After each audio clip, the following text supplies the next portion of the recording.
हाम्रो आशिष TV channel subscribe गर्नुहोस् अनि बेल आइकनलाई क्लिक गर्नुहोस्।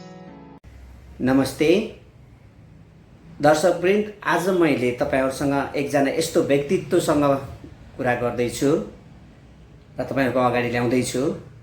उहाँ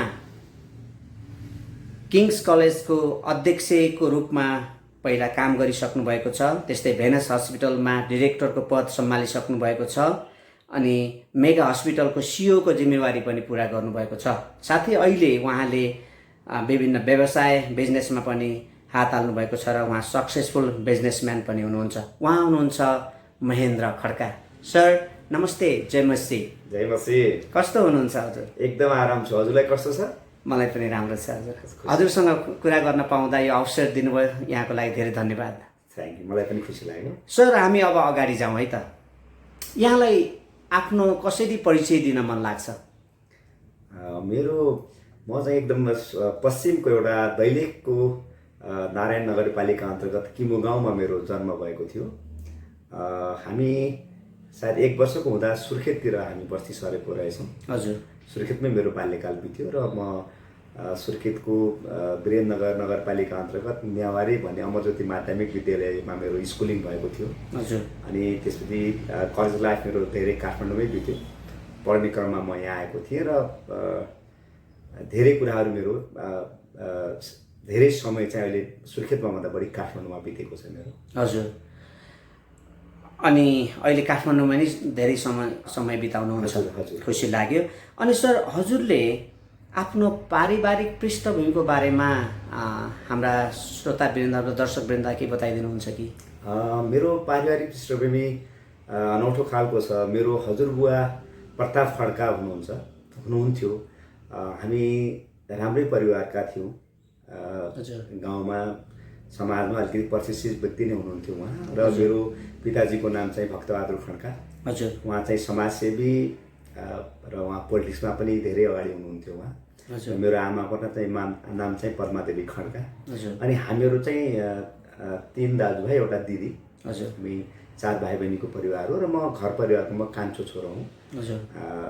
त्यसरी नै हाम्रो धेरै समय मैले अघि पनि भने सुर्खेतमै बित्यो र स्कुल लाइफदेखि नै भनौँ म सामाजिक काम गर्ने, क्लबहरूमा इन्भल्भ हुने र कलेज लाइफमा पछि नेपाली काङ्ग्रेसको भातृ सङ्गठन नेपाल विद्यार्थी सङ्घमा रहेर धेरै कामहरू पनि गरेँ मैले र काङ्ग्रेसका धेरै पदहरूमा रहेर मैले काम गरेँ आफ्नो पढाइ सँगसँगै। हजुर। त्यसरी मेरो बितेको थियो त्यो समय चाहिँ। हजुर। धेरै खुसी लाग्यो। यहाँ धेरै अनुभवी अनि समाजसेवी साथै विभिन्न क्षेत्रमा काम गरेको सक्सेसफुल एउटा व्यक्तित्व हुनुहुन्छ।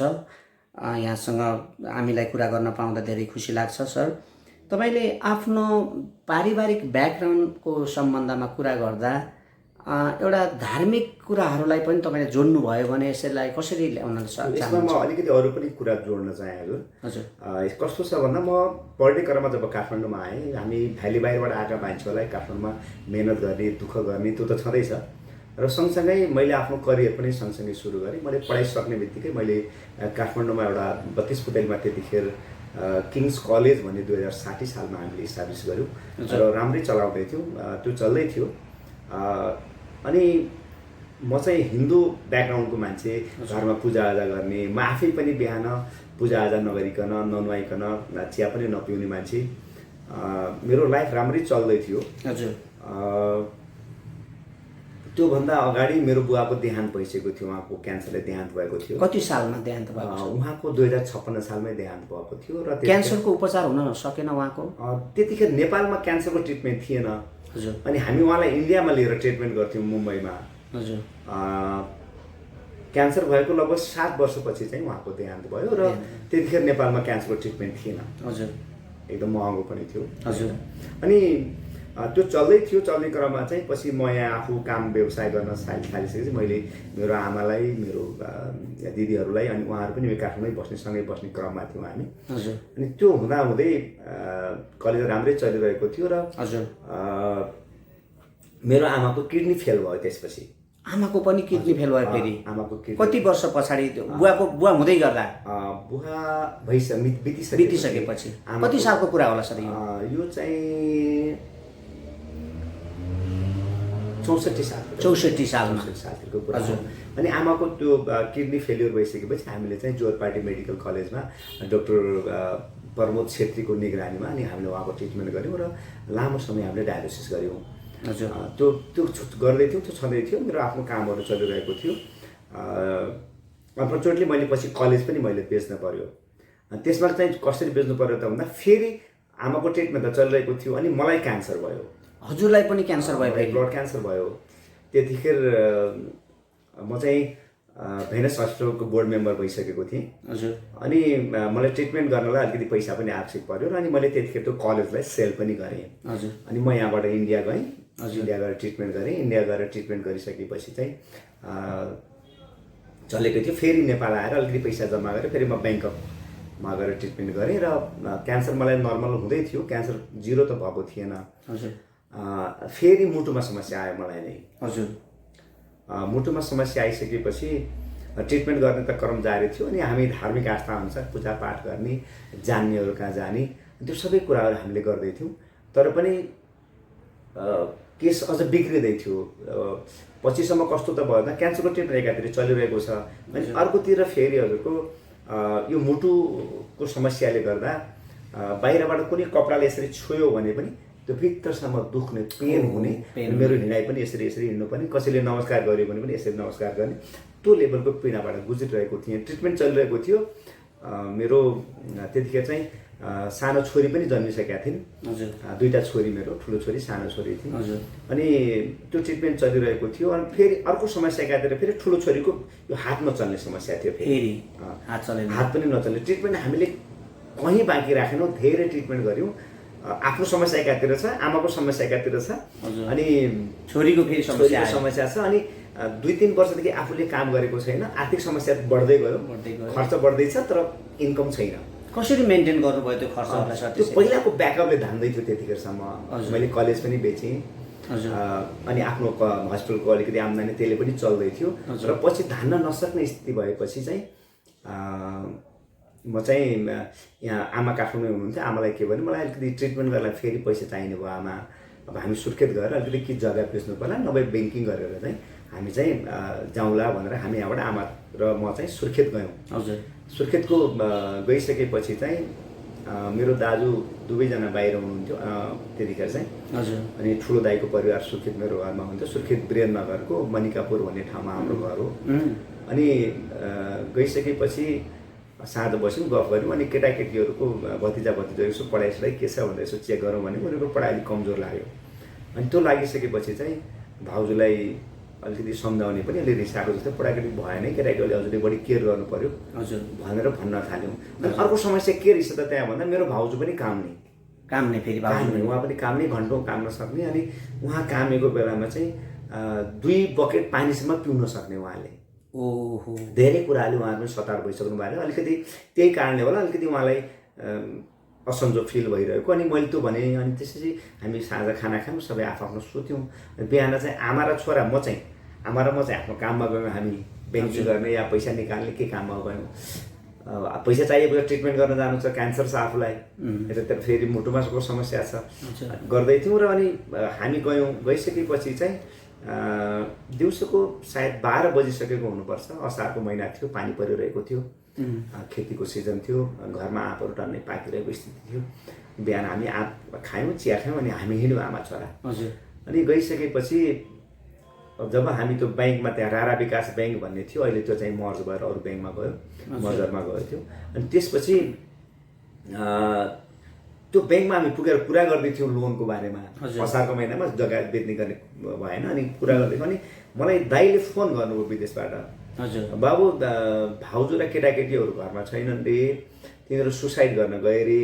ओहो, सुसाइड गर्न उनीहरू गए रे भनेर। अनि कहाँ गए त भन्दा उनीहरूले चाहिँ भेरी नदीतिर गए रे भन्ने खबर सुनियो। अनि अब कसलाई केही सोध्ने कुरा छैन, मसँग साधन पनि थिएन त्यतिखेर। अनि त्यहाँ ब्याङ्कबाट बाहिर निस्केँ। बाइक निस्केर कुनै एकजना चिनेको भाइ कोही हुनुहुन्छ, मलाई ठ्याक्कै अहिले सम्झनामा छैन, उहाँको बाइक मैले समातेर पानी परिरहेको छ अनि म भेरी नदीतिर जानुभयो गएँ। हजुर धेरै त्यो लगभग बसमा पनि आधा घन्टाभन्दा बढी लाग्ने ठाउँ छ वीरनगर बजारबाट। अनि हामी त्यता गइसकेपछि अरू भाइहरू पनि मेरो पछि पछि आउनुभएछ। म धेरै एकदम बिरामी मान्छे, क्यान्सरको, छातीको बिरामी छ, मुटुको फेरि, तर पनि म एकदम स्पिडमा गएछु। हजुर स्पिडमा गएपछि अनि जब हामी भेरीको नदी पुग्ने क्रममा चाहिँ लक्कीले त्यो परमेश्वरको इच्छा हुनुपर्छ मेरो विचारमा चाहिँ हजुर हामी पुग्नुभन्दा 1-2 मिनट अगाडि एकजना दाई मसँग पढ्नु भएको, उहाँको नाम श्याम बिसी हो, सुर्खेतको। हजुर अनि उहाँ नेपालगञ्जबाट सुर्खेत आउँदै हुनुहुँदो रहेछ र त्यो भेरीको पुलमा मेरो भतिजीलाई देख्नु भएछ उहाँले। हजुर अहिले ऊ चाहिँ 12 क्लासमा पढ्छिन् अहिले। हजुर अनि देखिसकेपछि तिमी यहाँ कहाँ जङ्गलको बिचमा छोरी भनेर उसले रिसाएर कसैले ल्यायो कि छोरीको जात भनेर अनि रिसाउनु भयो। रिसाएपछि उसले यसो भयो भनेर अनि गइसकेपछि अनि उसले गएर त्यो भाउजू र केटाकेटीलाई समात्न भ्याउनु भयो उहाँले। हजुर यति तयारीसँग जानुभएको रहेछ कि उहाँहरू चाहिँ साइकलको ट्युबले 2टा छोरी एउटा भतिजा र 4जना बाँधिएर चाहिँ भेरीमा सुसाइड गर्ने भनेर जानुभएको रहेछ। तयार गर्नुभएको छ। अनि सानो छोरीले के भनिन्छन् भन्दा मम्मी म चाहिँ मर्दिनँ। ओहो भनेपछि उनी चाहिँ उनलाई अलिकति पैसा दिएर तिमी जे गर्छौ गर, हामी चाहिँ मर्छौँ भनेर गएर भेरी नदीको पारिपट्टि पुगेर उनीहरू गन्थन मन्थन गर्दै रहेछन्। गन्थन मर्दा के मानेमा भएछ भन्दा त्यो भतिजो अहिले ऊ चाहिँ 8 क्लास कि 9 क्लासमा पढ्छन् नि। अनि मम्मी एक दिन बाँचौँ भोलि मरौँला नि भन्दो रहेछ उसले, सानो छोरीले, सानो छोराले। त्यति भन्दा पनि उनीहरूको टाइम किल भएपछि अर्को श्याम दाइले गएर उहाँलाई समाप्नु भएछ। अनि म पनि पुगेँ। अनि त्यसपछि केटाकेटीलाई देखेर अब भाविवल भयो, रोइयो, जिउँदो देखियो होइन। अनि त्यसपछि चाहिँ बाइक चाहिँ अरू कसैले ल्याउनु भयो। म चाहिँ फेरि बस रोकेर अनि भतिजा लिएर आएँ। हजुर मेरो घर जानुभन्दा अगाडि चाहिँ धर्मजङ थापा भन्ने अहिले सुर्खेतमा हुनुहुन्छ मेरो फुपाजु, उहाँ मेरो फुपू। अनि उहाँहरू हाम्रो परिवारको पहिलो इसाई सदस्य हो उहाँहरू चाहिँ। अलिकति रोक्या सरलाई मैले। सर एकपछि अर्को घटनाहरू जब परिवारमा घट्दै थियो त्यसै बिचमा भाउजूहरू फेरि सुसाइड गर्न जानुभयो। यो भाउजूहरू सुसाइड गर्न जानुको कारण, मुख्य कारण के थियो? मेरो विचारमा अहिले त्यतिखेर त त्यस्तो फिल भएन। अहिले चाहिँ के लाग्छ त भन्दा त्यहाँ हामीलाई सताड भइरहेको थियो कुनै शैतानी चिजले। हाम्रो परिवारलाई सक्दै थियो। सुरुबाट हजुरलाई भन्नुपर्दा बुवा क्यान्सरले बित्नुभयो, हजुर आमा किडनी फेल भयो, म आफै पनि हजुरको आफ्नो गरी खाएको मान्छे, मलाई त्यसरी डिजिजले दुःख दियो, व्यवसायहरू चौपट भयो, कलेजहरू बेच्नु पर्यो, हुँदा हुँदा छोरीको शुद्ध हात चलेन। हजुर यी विभिन्न सतावटहरूमा कहीँ न कहीँ शैतानले ठुलो योजना गर्दै थियो, दुष्टले हामीलाई काम गरिरहेको थियो। उहाँ पनि त्यही दुष्टबाट सताइनु भएको थियो भाउजू पनि। उहाँ बेला बेलामा जिउ काम्ने, उहाँको पर्पर दिमागले काम नगरेको स्थिति थियो र त्यो बच्चाहरूलाई पनि कन्भिन्स गरिएको अवस्था थियो त्यो शैतानले त्यहाँ। त्यो सतावटले गर्दा चाहिँ हाम्रो परिवार चाहिँ त्यसरी। अनि यसको म्यानेज चाहिँ समाधान कसरी खोज्नु भयो त हजुरहरूले सबै कुराको? हामी धेरै थाकिसकेका थियौँ, धेरै गलिसकेका थियौँ। कस्तोसम्म लाग्थ्यो भने अब विकल्प छैन, अब हामी सकिनुको। हजुर एकदेखि अर्को विकल्प यस्तो समय पनि आयो कि कुनै व्यवसायहरू गर्यो, सुन छुँदा पनि फलाम हुने दिन आयो मेरो व्यवसायमा। त्यो बिचको 3 वर्षमा प्रत्येक दिन एउटा बिरामी हस्पिटल लानुपर्ने दिन आयो। प्रत्येक दिन एउटा बिरामी। अनि त्यस कारणले म हस्पिटलमा जोडिएको। त्यो खर्च बचाउनलाई हस्पिटलमा जोडिएको। म अलिकति इन्भेस्ट गरेर अनि हस्पिटलमा गएको। अनि यतिसम्म कि हजुरको त्यो सुन्दा पनि अलिक कहारी लागेर आउँछ। त्यो दिनहरू मैले कसरी टारेँ, कसरी चलाएँ, अचम्म छ। त्यो भाविवल भइन्छ त्यो कुराहरू सुन्दा। त्यसरी चाहिँ हामीले दुःख कष्टहरू गर्दै थियौँ, चलिरहेको थियो। र यस्तो लाग्थ्यो कि त्यो बिचको 3 वर्षमा चाहिँ एक दिनमा एउटा बिरामी हस्पिटल नगएको दिन छैन। प्रत्येक दिन घरको एउटा न एउटा मेम्बर हस्पिटल लानु पर्थ्यो र हामीसँग भएको पैसा अनुसारको खर्च हुन्थ्यो। पैसा सकियो अनि बिरामीको डिस्चार्ज हुन्थ्यो। त्यस्तो अवस्था थियो। त्यस्तो अवस्था धेरै दुःखदायी, एकदमै पीडादायी अवस्थाबाट गुज्रिएर आउनु पर्यो। अनि त्यसपछि अघि तपाईँले कतै चर्चको कुरा झिक्न खोज्नु भएको थियो कि के हो सर यो कुरा? कस्तो छ भने अनि त्यसपछि हामी भाउजूलाई लिएर आयौँ। हजुर अनि त्यो बसबाट मेरो फुपूको घर अगाडि ठ्याक्क झऱ्यौँ। हजुर अनि उहाँ मेरो अब घरमा बुवा हुनुहुन्न, दाजुहरू हुनुहुन्थ्यो र म उहाँसँग सल्लाह लिन्छु भनेर त्यहाँ झरेँ। हजुर अनि झरिसकेपछि चाहिँ उहाँहरूले भन्नुभयो कि चियासा खाउँ बसौँ भन्यो, गफ्यौँ। त्यो दिन हामी त्यही मेरो फुपू कहाँ नै सुत्यौँ। हजुर भाउजूलाई भित्र कोठामा राखेर हामी बाहिर बसेर फेरि भाउजू राति निस्किदिनु होला भनेर अनि बस्यौँ। अनि बिहानको ब्रेकफास्ट गर्ने क्रममा चाहिँ हाम्रो कुरा भयो अब के गर्ने कसो गर्ने। अनि मैले त के पनि भने म त ट्रिटमेन्ट गर्न जानु छ, मलाई हतार छ। भाउजूलाई चाहिँ अब कसरी जिम्मा लाउने, केही गर्न नसकेपछि अनि उहाँले फुपूले के भन्नुभयो भने अब म यसो बिरामी तिमीलाई थाहा थियो, म यता जिजस क्राइस्टले मलाई यसरी ठिक गर्नुभयो, हामी क्रिस्चियन भयौँ बाबु भन्नुभयो। अनि मैले भाउजू कसले भनेको थियो? मेरो फुपूले मेरो यी कहाँ जानु भएको छ, कसरी जानु पुग्नु उहाँ भएको पनि धेरै बिरामी हुनुभएको र उहाँलाई 4वटा जति उहाँको अपरेसन भएको थियो। उहाँहरू राम्रो परिवारको फ्यामिली, एउटा हाम्रो गाउँतिर जिङ्गुवाल भन्ने चलन छ, त्यो फ्यामिलीको बुहारी धेरै सम्पन्न परिवार हुनुहुन्थ्यो उहाँहरू पनि। र बिस्तारै बिस्तारै बिस्तारै उहाँहरूको सबै कुरा बिग्रिँदै गएर केही पनि नसक्ने स्थिति, हार थाक खाएको स्थिति थियो। अनि उहाँ चाहिँ क्रिस्चियन हुनुभयो, चर्चमा जानुभएछ। मेरो फुपू मात्र हुनुभयो क्रिस्चियन, मेरो फुबाजु हुनुभएको थिएन। उहाँलाई धेरै अपमान गर्यौँ हामीले पनि फुपूलाई। तपाईँ क्रिस्चियन हुनुभयो, अब घर बिगार्नुभयो, तपाईँ अब छुट्टै बस्नुहोस्, पुसाइलाई छोडिदिनुहोस्, तपाईँले बिगार। अनि मैले फुबाजुलाई पनि भनेको छु, तब यो मेरो फुपूलाई छोडेर अर्को बिहे गर्नुहोस् तपाईँ भन्नसम्म भनिएको थियो। अनि त्यो दिनको हाम्रो बसाइमा चाहिँ छलफल के भयो त भन्दा अब इसाई भएपछि विभिन्न रोगहरू ठिक हुन्छन् रे भन्ने हामीले सुनेका थियौँ। हजुर, मेरो दिदीले पहिल्यैदेखि भन्नु पनि हुन्थ्यो, ए बाबु हाम्रो विकल्प छैन है त्यहाँ भनेर। त्यही हिसाबले एकपटक मैले ठ्याक्क यो घटना घट्नुभन्दा 2-3 महिना अगाडि यो बुद्ध पूर्णिमाको बेलामा हाम्रो कुल पूजा हुन्छ। हजुर, अनि मैले आमालाई के भनेको थिएँ भन्दा, आमा अब कुल पूजा यो वर्षभन्दा पछाडि गरिँदैन होला अब। हजुर, तर मेन्टली हामी तयार भएका थियौँ, धेरै मेन्टली फुपूको कारणबाट पनि तपाईँहरू धेरै प्रभावित हुनुभएको थियो। अनि तपाईँले म कुरा काटेँ सर, एउटा सोध्न मन लाग्यो तपाईँलाई। अनि तपाईँहरू कहिले चाहिँ प्रभुलाई ग्रहण गर्नुभयो र चर्च जानुभयो त? अनि यही क्रममा जब म फेरि जोड्न चाहेँ, अनि आमालाई चाहिँ मैले के भने अब कुल पूजा फेरि गरिँदैन होला। हजुर, किन भन्दा विरक्त भइसकेको थियो। अनि म चाहिँ पहिला के थियो भन्दा 4वटा औँलामा पुरै औँठी लाउने, पूजापाठ गर्ने त्यस्तो खालको थिएँ। त्यसको 2-3 महिना अगाडि एक दिन म पशुपति गएको थिएँ। म बेलुका जान्थेँ त्यहाँ आरती सारती सुन्नलाई, दर्शन गर्नलाई। हजुर, मलाई के चढ्यो मेरो त्यो परमेश्वरले के चलाउनु मलाई थाहा छैन। अनि मैले 4वटा औँठी निकालेर पशुपतिमा फ्यालिदिएँ मैले। अनि एउटा सुनको थियो, एउटा चाँदीको थियो, एउटा त्यो घोडाको फलाम के थियो। ज्योतिषहरूले यो लाए ठिक हुन्छ, यो लाए ठिक हुन्छ भन्ने केहीले पनि मैले शरीरमा काम गरिरहेको अवस्था थिएन।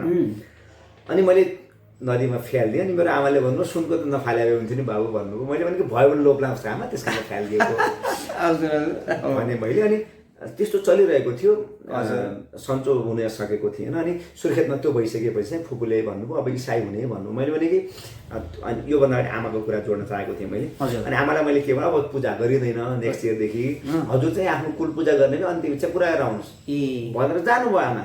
हजुर, दैलेख जानुभयो हाम्रो कुल पूजा गर्न। दैलेखको किमुगाउँ भन्ने ठाउँमा त्यहाँ हाम्रो देवीको पूजा गर्छन् त्यहाँ। हजुर, अनि बोका सोका बोकेर जानुभएछ। हजुर, परमेश्वरको इच्छा होला। त्यो वर्ष पूजा भएन। भएन। अनि आमा फर्केर आउनुभयो। अनि आइसकेपछि सुर्खेतमा त्यो जब भाउजूलाई त्यहाँ ल्याइसकेपछि फेरि म त्यही कन्टिन्यू गर्न चाहेँ। अनि त्यहाँ भइसकेपछि अनि फुपूले भन्नुभयो कि अब हामी क्रिस्चियन हुनुपर्छ। अनि मैले पनि फुपू क्रिस्चियन मुस्लिम के हुनुपर्छ बनाउनुहोस्, तर मलाई मुक्ति दिनुहोस्, छुटकारा दिनुहोस्। म धेरै थाकेँ फुपू, अब म सक्ने स्थितिमा छैन फुपू भनेर त्यो सतावटहरू थियो। अनि त्यो दुःखहरू, त्यो सतावटहरू होइन, जुन बच्चाहरू अब परिवारै नरहने स्थिति आइसक्यो, कोही सुसाइड गर्न खोजेको छ, दाइहरू जाँड खाएर भल्लिनु भएको छ, अर्को स्थिति छ, राम्रो कहीँ पनि सुन्न पाइएको छैन। त्यो भइसकेपछि अनि उहाँले भन्नुभयो चर्च जाने। त्यो दिन बिहिबारको कुरा दिन थियो। अनि शनिबार जाने भन्नुभयो। अनि चर्च जाने भने हुन्छ जाने भन्नु। अनि शुक्रबार एक दिन रह्यो। अनि हामी फेरि शनिबार दिन चर्चमा गयौँ। सुर्खेतमा बेथेल चर्च भन्ने छ, पास्टर पदम नेपाली हुनुहुन्छ मेरो त्यहाँ सुर्खेतको, मलाई ग्रहण गराउने गुरुबा। अनि त्यहाँ गयौँ। त्यहाँ गइसकेपछि हामीले ग्रहण गऱ्यौँ। अनि ग्रहण गरिसकेपछि ग्रहण गरेको लगभग 1 महिनासम्म म त छिटै फर्केँ, 7 दिनमा फर्किहालेँ। ठुलो पानी परेको थियो एकदमै। त्यो अझ पनि मलाई सम्झना छ। त्यो ग्रहण गरेको बेलामा चाहिँ एकदमै ठुलो पानी परेर सुर्खेतको त्यो हाइवेबाट पानी बगेर ओभरफ्लो भएर पुरै सुर्खेत डुबेको थियो। त्यतिखेरको कुरा हो यो। अनि त्यहाँ ग्रहण गऱ्यौँ। अनि आमालाई मैले सुर्खेतमै छोडेँ, म आफ्नो काम सकेर यता आएँ, भाउजू सन्चो छैन भनेर। अनि भाउजूलाई 1 महिनासम्म चर्चमै राखेर प्रार्थना गर्नुभयो गुरुबाहरूले सबैले। अनि शनिबारको दिनमा चाहिँ सबैजना विश्वासीहरू, त्यहाँ 1200 विश्वासीहरू आउनुहुन्छ चर्चमा, सबैले बिचमा राखेर प्रार्थना गर्दाखेरि चाहिँ त्यो दिन चाहिँ भाउजूलाई उहाँले जति पानी पिउन दिनुहुन्छ दिनुभएछ। 2-3 बकेट पानी पिइसकेपछि प्रार्थना गर्दा गर्दा अनि शैतानले चाहिँ अब म छोडेँ भनेर शैतानले भाउजूलाई छोडेर गयो। त्यो गरेदेखि मेरो भाउजू अहिले एकदमै राम्रो हुनुहुन्छ, एकदमै हेल्दी, परिवार केटाकेटी सब सम्हालेर बस्नुभएको छ। अनि सँगसँगै मेरो आमा किडनीको बिरामी हुनुहुन्थ्यो त्यतिखेरसम्म पनि। अनि उहाँको पनि अहिले त्यसपछिदेखि अहिलेसम्म डायलिसिस गर्नु परेको छैन। आमाको पनि निको भयो, पनि डायलिसिस गर्नु, भाउजू पनि शान्ति भयो। त्यतिखेर 2 जना आमा र भाउजूलाई निको भइहाल्यो 1 महिनाभित्रै। अचम्मै काम भयो, परमेश्वरले अचम्मको काम गर्यो। अनि म काठमाडौँमा आएँ। काठमाडौँमा आइसकेपछि चर्चहरूमा जाने क्रम जारी थियो। अनि म चर्च जान्थेँ, पूजा गर्न छोडेको थिएँ। अनि आफूसँग भएको मन्दिरहरू सन्दिरहरू सबै भत्काएर मैले हटाइसकेको थिएँ। तर पनि मेरो स्वास्थ्य ठिक भइरहेको अवस्था थिएन। त्यो भइसकेपछि एक दिन पास्टर गुरुबाहरूको यसो भेटघाट गर्ने क्रममा म छिटो विश्वासी भएको 3 महिना उहाँहरूको एउटा भेलामा म जाने मौका पाएँ। गएपछि उहाँले यसो गफ हुँदै थियो। मैले उहाँलाई भने तपाईँहरूको धर्मले मलाई काम गरेन, तपाईँले मलाई इसाई बनाइदिनु भयो, मलाई स्वास्थ्य ठिक भएन मेरो, अहिले पनि यस्तै छ भनेपछि एकजना पास्टर राजु वज्राचार्य भन्ने हुनुहुन्छ, थलीमा उहाँको चर्च छ। उहाँले भन्नुभयो महेन्द्रजी एक दिन शनिबार भेट्न पाए हुन्थ्यो भन्नुभयो। मैले भने हुन्छ, धेरै धामी झाँक्रीलाई भेटियो, तपाईँलाई पनि एक दिन भेटौँला भनेर त्यसकै शनिबारको दिनमा मेरो ठुलो छोरी जसको हात चल्थेन उनलाई लिएर गएँ। म पनि गएँ।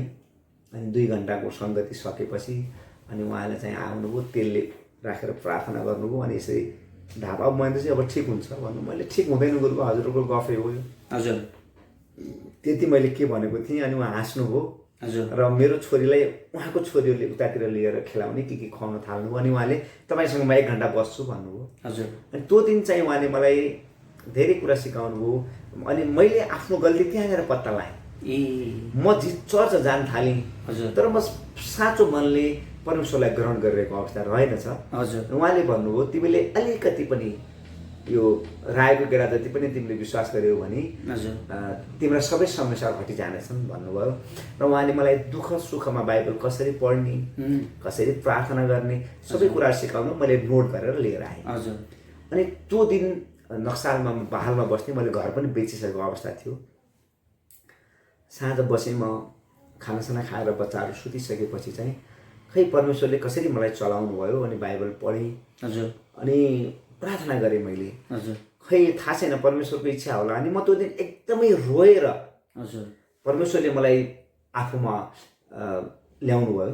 एकदमै भित्रदेखि म 45 मिनट जति प्रार्थना गरेछु। प्रार्थना गरेपछि प्रभु मैले सबै कुरा छोडेर आएँ प्रभु, अब मेरो जाने ठाउँ कहीँ छैन। म बाँच्छु या मर्छु तपाईँको नाममा मर्छु, मेरो विकल्प अब केही छैन।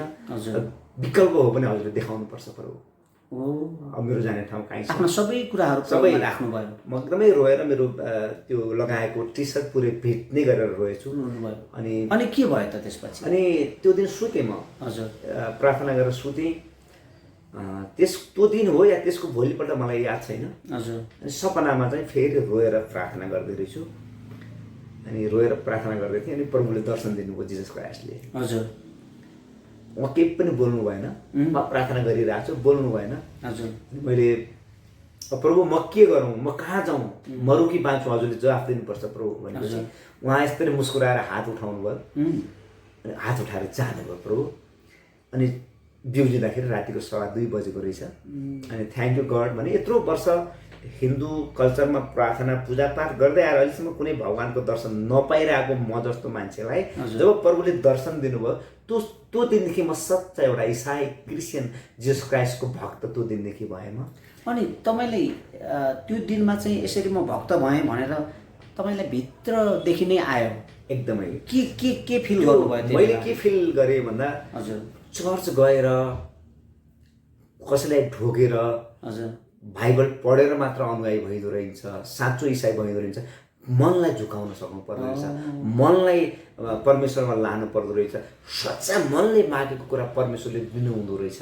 जहिलेसम्म परमेश्वरको जीवित उपस्थितिको अनुभव गरिँदैन तहिलेसम्म चाहिँ ऊ विश्वासी हुँदो रहेछ भन्ने जस्तो फिल भयो हजुरलाई? त्यसले मुक्ति पनि पाउँदैन भन्ने अनि त्यो दिन त्यस्तो भयो। अनि मेरो जीवनमा कस्तो सतावट थियो त्योभन्दा अगाडि भने प्रत्येक दिन सपनामा साँपहरू आउने, हजुर, साँपहरूले खेद्ने, हजुर, अन्तिममा साँपहरूले सपना मलाई डस्ने, हजुर, र त्यही क्रममा पूजापाठ गर्ने क्रममा चाहिँ मैले इसाई हुनुभन्दा अगाडि मलाई नाकको मात्र पूजा गर्न 100 वटा विधिले पूजा गर्न आउँछ।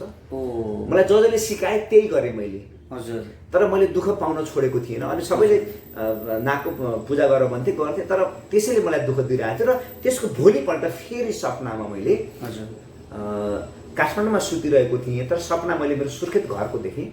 मलाई साँपहरूले खेद्दै थियो, जसलाई हामी नाग भनेर पूजा गर्थ्यौँ पहिला, भनौँ त्यो टाइपले खेद्दै थियो। अनि त्यो सुर्खेतमा मेरो पुरानो घरमा सपनामा चाहिँ म भाग्दै थिएँ र माथि गएर त्यो दिन पहिला चाहिँ भाग्थेँ। अनि त्यो दिन चाहिँ घरको छतमा गएर 3वटा तरबार छ हाम्रो त्यहाँ पुर्ख्यौली, एउटा तरबार लिएर आएर मैले त्यो साँपलाई काटेँ, सपनामा टुक्रा टुक्रा गरेँ। जब त्यो दिनमा सपनामा मैले त्यो काटिसकेपछि झल्यास बिउज्ने फेरि 2:30 बजे छ रातिको। त्यो दिनदेखि मेरो जीवनमा यो मेरो छातीको पेन हुन्थ्यो, जुन सर्ट लाउँदा पनि दुख्थ्यो, किला निकाले जस्तो सन्चो भयो। निको भयो भनेपछि आमाको समस्या पनि निको भयो, किडनीको समस्या, भाउजूको पनि। अनि मेरो जब मैले सपनामा साँपलाई मारेँ, मेरो छोरीलाई पनि ठिक भयो। दुईटै भाउ छोरी नै निको हुनुभयो। अनि सपनामा मेरो आमालाई पनि साँपहरू आउँथ्यो, त्यो पनि निको भयो त्यसपछि। आमेन। हजुर, धेरै ठुलो आशिष पाउनुभयो। अनि त्यसपछि मलाई के लाग्यो भन्दा म सपनामै छु कि मेरो त सन्चो भएको नभएको रोग म के हो कि चिमटेर आफूलाई उफ्रिएर गर्छु। अनि त्यो दिनदेखि मेरो जीवनमा, मेरो परिवारमा, स्वास्थ्य क्षेत्रमा अत्यन्तै अचम्मको मिराकल भएको छ। परमेश्वरले काम गर्नुभएको छ। र त्यो दिनदेखि यता सायदै मैले चर्च जान छोडेको छु होला, कुनै दिन पनि म नगएको छैन। प्रत्येक शनिबार हामी सपरिवार सबै जान्छौँ। मेरो आमा अहिले 74-75 वर्षको हुनुभयो। उहाँलाई चर्च जान पाइएन भने उहाँलाई हामीलाई गाली गर्नु, तिमीले मलाई चर्च लिएन भन्नुहुन्छ। त्यो मात्र होइन कि त्यो बिचमा म क्यान्सर भएको बेलामा यस्तोसम्म अभाव थियो, मैले बच्चाको फी तिर्न सकेको थिइनँ। खाद्यान्न उधारो खानु परेको थियो, औषधि उधारो गर्नु परेको थियो, र म बसेको घर भाडा पनि मैले उधारो राखेको थिएँ। त्यो अवस्थाबाट फेरि परमेश्वरले मलाई पुनर्स्थापित गरेर फेरि म त्यो बिग्रेको व्यवसायहरूबाट फेरि मलाई औषधि व्यवसायमा ल्याएर मेरा पुराना लगभग सबै समस्याहरू परमेश्वरले टारिदिनु भयो। र परमेश्वरको आशिष आजको दिन पनि छ। एउटा मात्र के डर लाग्छ भन्दा कहिलेकाहीँ परमेश्वरदेखि टाढा हुन्छु कि भन्ने डर लाग्छ। त्यति मात्र भइएन भने परमेश्वरले चाहिँ हामीले मागेको सोचेको कुरा कहिल्यै पनि उहाँले नदिने भन्ने छैन। सबै कुरा पुरा गर्नुहुन्छ। सबै कुरा पनि मात्र हाम्रो उहाँप्रतिको समर्पण, उहाँप्रतिको त्याग, जसरी जिसस क्राइस्टले अरूलाई सेवा गर्नुभयो, जसरी अन्य जातिहरूलाई उहाँले माया गर्नुभयो, जसरी अहिलेसम्म संसारलाई माया गरिरहनुभएको छ, हामीले पनि त्यसरी नै उहाँलाई अनुसरण गऱ्यौँ भने दुःख उहाँले दिनु हुँदैन।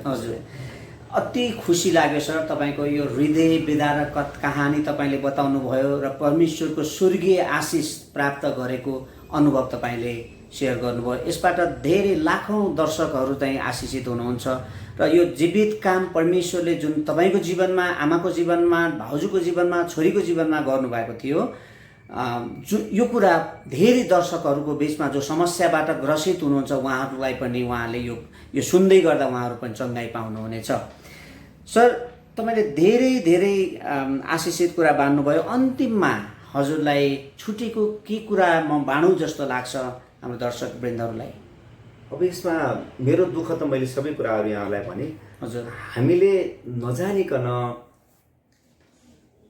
हाम्रो कल्चर, हाम्रो संस्कार, हाम्रो धर्म भनिकन हामी लागिरहेको छौँ। कसैलाई मेरो आक्षेप पनि होइन, कसैलाई कर पनि छैन यो। हजुर, त्यही संस्कार, त्यही कल्चरले मेरो परिवार सबै नष्टै हुने अवस्थामा पुगेको थियो। हजुर, त्यति मात्र होइन, मेरो दाइहरू शुद्ध बिग्रिने अवस्था। अहिले मेरो दाइहरू सबै राम्रो हुनुहुन्छ। दाइहरू पनि प्रभुमा आउनुभयो? सबै पर्व। मेरो पर्वमा आउने भनेको मेरो 3वटा दाजुभाइ, एउटा दिदी, मेरो आमा, हामी भतिजा 16जना परिवार हामी एकैपल्ट पर्वमा गएको। प्रभुमा सल्लाह गरेर भनेपछि तपाईँ त 27 परिवारमा पारिवारिक व्यवधानहरू त्यस्तो आएन? कुनै परमेश्वरले अचम्मको काम गर्नुभयो। धेरै परिवारहरूमा यस्तो अब जुरेको छ जस्तो मलाई लाग्दैन। धेरै ठाउँमा छैन सर। हामी सबै एकमुष्ट एउटा निर्णय गरेर परमेश्वरले सबैलाई चुन्नुभयो, सबैलाई मुक्ति दिनुभयो। मेरा भाउजूहरू, मेरो आमाहरू, मेरो दिदीहरू, भतिजा भतिजाहरू परमेश्वरको महिमा, गुणगान, प्रशंसा, भजन सबै गर्नुहुन्छ। यो त अचम्मको कुरा सर। यो धेरै मान्छेको एउटा श्रीमान श्रीमती त नमिलेर एक्लै एक्लै भएका परिवारहरू छन्। कसैको बुवा आएको छ, आमा आउन मान्नुहुन्न, छोराछोरी आउन मान्दैनन् होइन। तर तपाईँको त सब परिवार नै सबै सल्लाह गरेर यो परमेश्वरको योजना रहेछ। मलाई के लाग्छ भन्दा म क्यान्सर भएर मर्न पनि सक्थेँ। हजुर।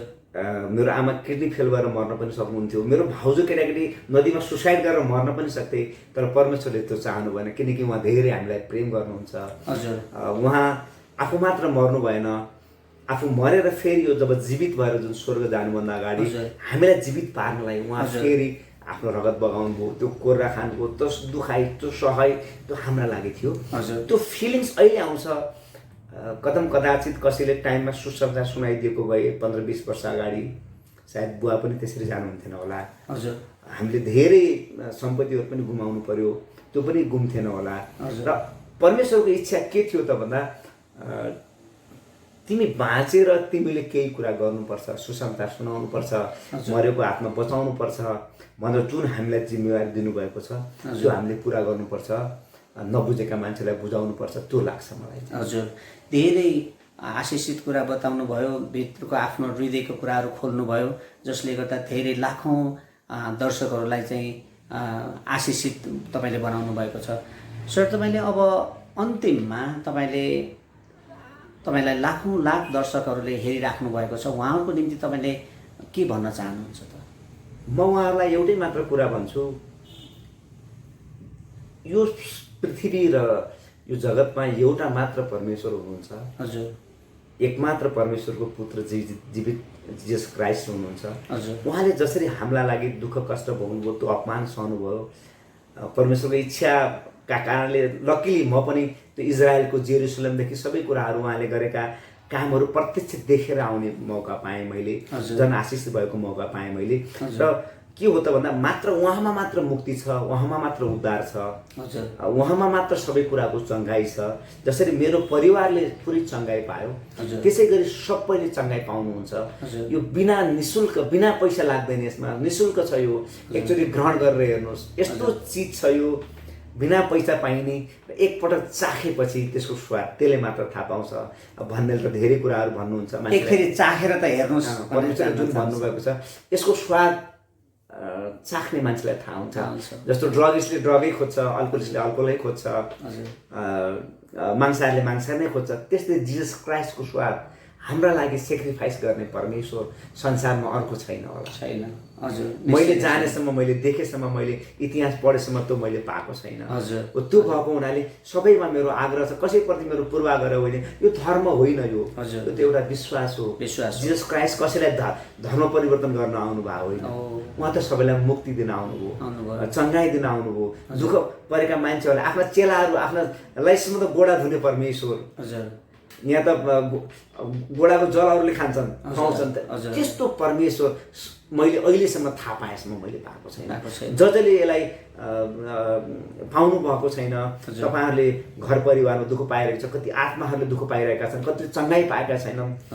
यसमा मात्र सम्भव छ। लुलो हिँड्न सक्छ, अन्धाले आँखा पाउँछ, नबोल्नेले बोली पाउँछ, म जस्ता रोगी क्यान्सर भएकाले जीवन पाउँछ, मेरो आमाको किडनी फेल भएका जस्ताले फेरि किडनी पाउँछ। किडनी फेरिरहनु पर्दैन, किडनी पाइन भनेर रोइरहनु पर्दैन। सबै परमेश्वरको विश्वासमा राखिदिनुहोस्, उहाँको जिम्मामा दिनुहोस्, परमेश्वरको गोडामा राखिदिनुहोस्, सबै उहाँले चङ्गाइ दिनुहुन्छ। कति ठुलो आशिष छ तपाईँको, कति भित्रदेखिको आफ्नो हृदयको कुराहरू पोख्नुभयो। तपाईँलाई धेरै धेरै धन्यवाद सर। जय मसीह। जय मसीह। थ्याङ्क यू, जुन अवसर दिनुभयो। हजुर। धेरै मान्छेहरूले यसलाई हेर्न पाउनुहुनेछ। यो गवाई यसरी नै अब बाँकी जीवन परमेश्वरकै सेवाकाईमा लाउने मन छ। परमेश्वरको के इच्छा छ बाँकी उहाँले जानुहुन्छ। हस्, धेरै धन्यवाद। हस्, थ्याङ्क यू।